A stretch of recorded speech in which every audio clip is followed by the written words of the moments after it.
nerds? My name is Leslie Smith. Welcome to the Nerdy Narrative. Today's video is all about my adventures in reading over the last week, but before I get into the reading, I want to take a quick minute and clear something up. I've had a few people comment asking me where I was getting my pajamas from. These shirts are not pajama tops. These are Roosevelt's shirts. They're really comfy button-down shirts that's of the wicking material. They call it something like Kineoflex, like they created something special and they really didn't. If you have any type of wicking shirt that has the stretchy spandex material in it, that's exactly what this is, which is perfect if you are like me and live in Florida. This one is actually brand new. My husband surprised me with it. It's of the old movie posters of all of the Universal monsters, which I am a huge fan of. Chris and I have been living it up since September 1st when Halloween Horror Nights opened at Universal Studios. This is my favorite event of the year. I love Halloween. I love Horror Nights. We actually budget the entire year to save up so that we can get the frequent fear pass because we like to go 3 nights a week. We usually do 3 houses. We'll get some food, we'll get a drink, and then once a week we'll usually catch the show, which is called Nightmare Fuel this year. So that's been a ton of fun, and it's also the reason why I'm not reading as much in a week because we're gone 3 nights a week.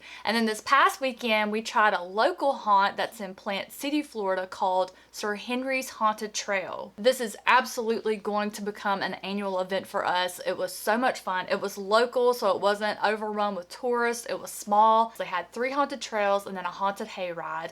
And the trails start you in a house. It's a maze, and they time it so that you're the only ones going through that section at a time. So all of the scare actors have a chance to reset, and they scared the stuff out of us. There was one house where I thought Chris came up out of his shoes. He jumped so hard. But we had a ball. The theming was spot on. I'll have the website linked in the description box below in case you happen to be planning a trip perhaps later this month or even next year. It's fantastic. And they also have a couple of haunted trails for Christmas that I am absolutely going to. What else did we get up to this week? We did go and play a round of disc golf at Bill Frederick Park over the weekend. I played terribly as usual. It's the first time I've gotten to play since I had COVID a few weeks ago, so it felt good to get back out there and chunk some plastic. So that's my exciting life update for the week. Let's get into the reading excitement. First up, I have to give a huge shout out to my newest top tier patron,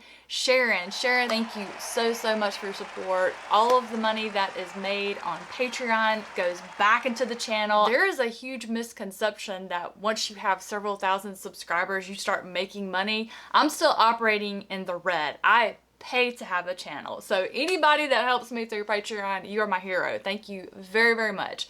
Now we can get into the book. Starting with a brand new book beauty. This is Ruins of Smoke. This is a prequel novella to Mr. Silva's Smokesmiths series, which I haven't started yet.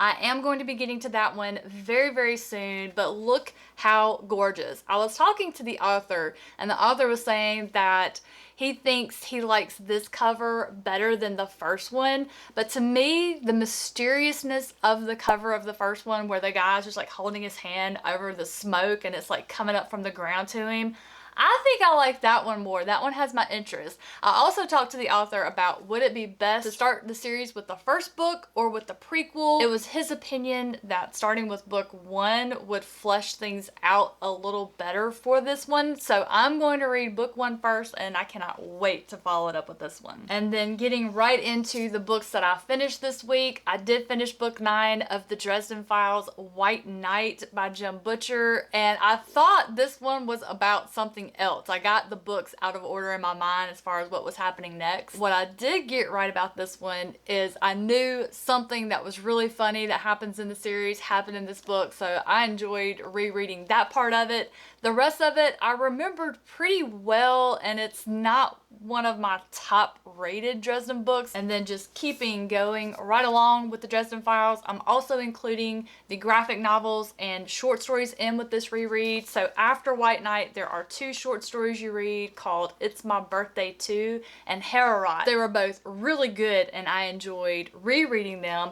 After those short stories, I followed it up with the graphic novel Downtown. In my opinion, it was a side quest that really didn't have any importance to the series as a whole, but it explains a reference that's made between 2 characters at the beginning of the 10th book of the series, Small Favor, which, as you can see, I've already dived right into.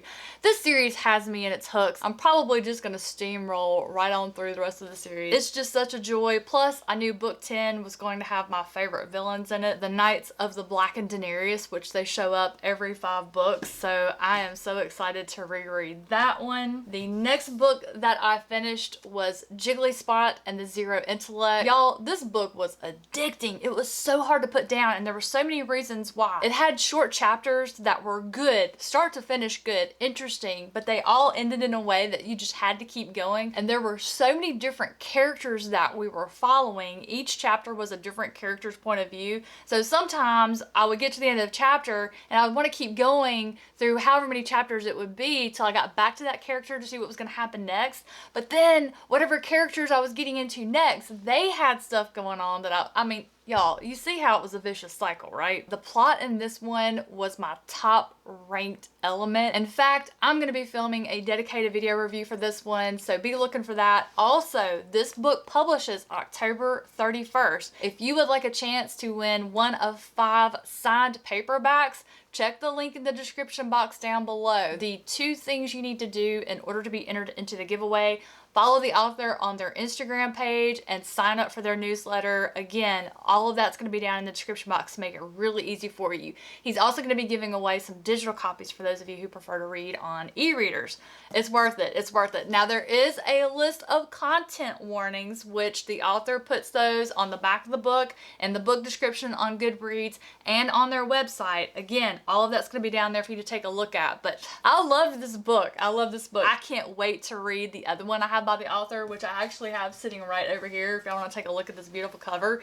It's called Gollum, and at the end of Jigglyspot, there was a note saying, hey, if you want to know more about who this particular character is, read this book. So I am stoked because that character was so mysterious in that book. I want to know more, so I'm excited about that. I also read The Getty, which is a nonfiction essay found in Joan Didion's collection here. The Getty is about a museum.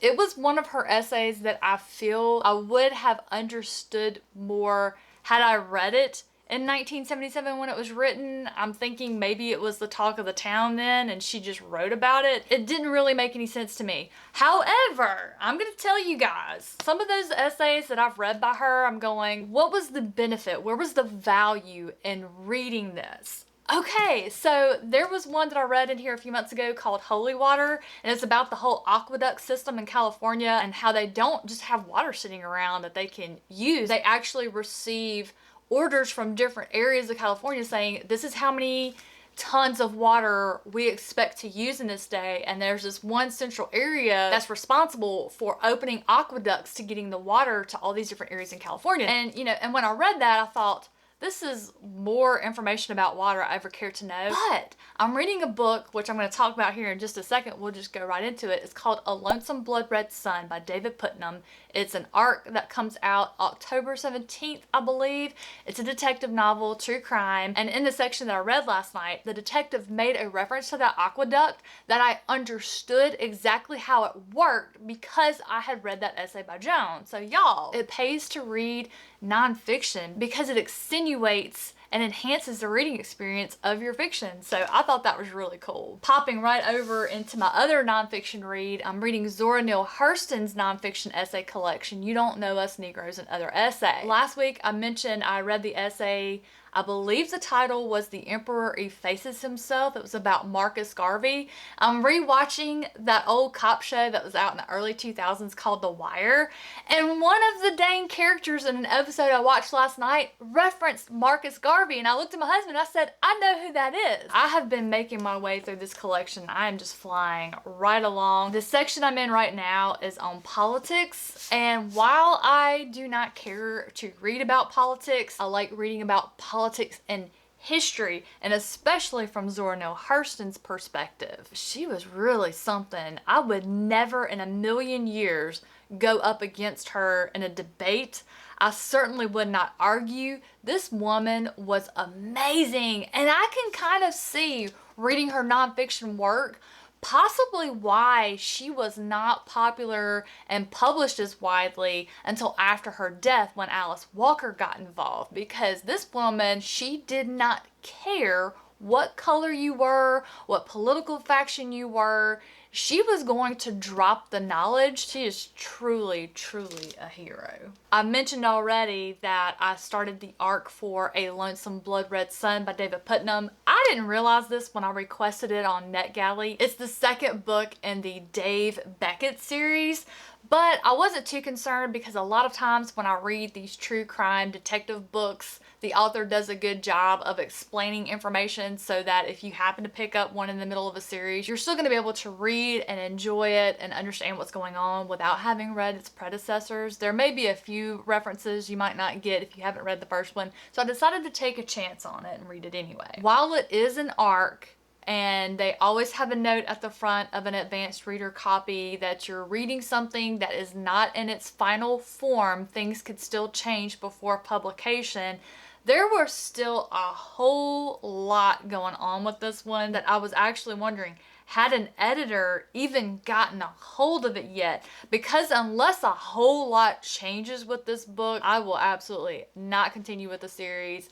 It's probably at a 2.5 star rating for me right now. I honestly thought I was going to DNF it after a couple of chapters. It is a quick read. I am 43% of the way through, and there still is no central story. We're just following around Detective Dave Beckett as he conveniently solves all these random cases with and for other people. So I'm waiting for that thread to be introduced that's going to connect all of these. I'm sure it's coming, but halfway through the book and it still hasn't happened yet. Doesn't look too good for the home team. This author also does something that I don't know if they're doing it to be different or they're doing it on purpose or that's how they talk, but they write a bunch of phrases that don't match how people talk. One that springs to mind is so-and-so back a couple miles, where it seems like it would flow better to me to say, I saw that a couple miles back. And it's just leaving a lot to be desired, but I should have that one finished by next week and can weigh in with some final thoughts on if it's one you might want to pick up. This is for hardcore true crime